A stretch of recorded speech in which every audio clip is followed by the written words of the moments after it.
c'est Philippe. Philippe qui appelle son copain Bruno parce qu'il revient d'un voyage en Inde et il lui fait écoute, il faut absolument que je te raconte mon voyage, il faut absolument que tu viennes. Il faut que tu viennes dîner ce soir à la maison.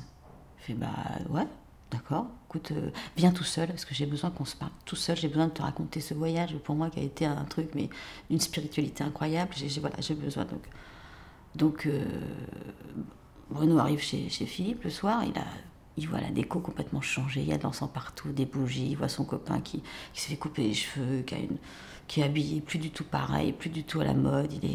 Mais il le sent, il sent qu'il a changé, il sent qu'il y a un truc qui a changé chez lui. Donc il fait putain, qu'est-ce que c'est que ce voyage? Mais qu'est-ce que t'as fait? Il dit écoute, j'ai vécu un truc de malade.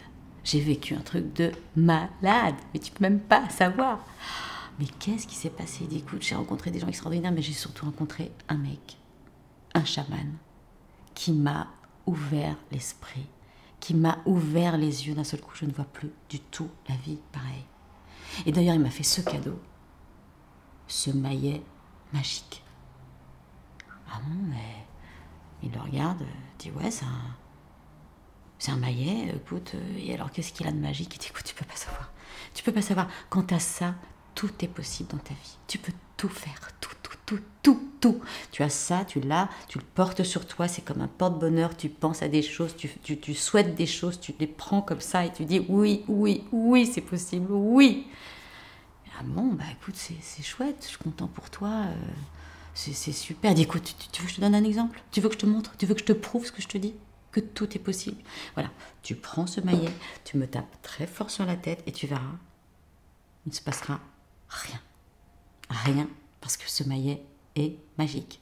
Et pourtant, il est lourd. Tu le pèses, il est lourd. Ouais, bah oui, non, mais je te crois, j'ai pas besoin de... C'est bon, je vais pas le... Non, écoute, tu prends ce maillet, et si tu me fais confiance, tu le prends et tu me tapes sur la tête le plus fort possible de toutes tes forces, ta force à toi. Bruno, ta force à toi. Tu la prends, tape comme ça sur la tête. Je fais, ouais, non, mais écoute, je vais pas faire ça. Je vais pas faire ça parce que je te crois, ça suffit. Si je te crois, ça suffit.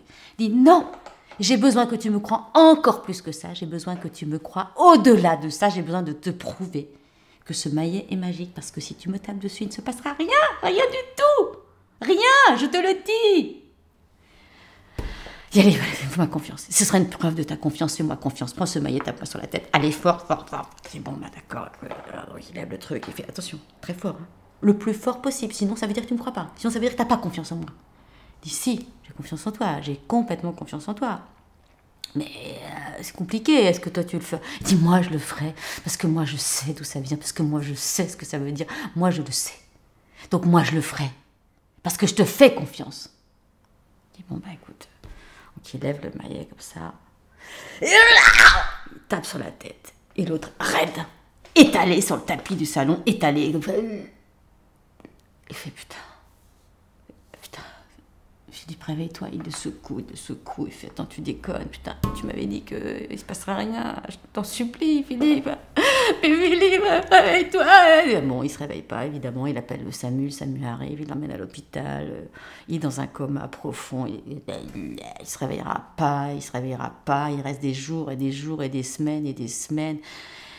Et puis sa femme commence à lui dire maintenant ça suffit, tu peux pas aller le voir tout le temps, on t'a dit qu'il se réveillerait pas, il se réveillera jamais. Il dit mais oui, mais il m'a dit, c'est pas possible.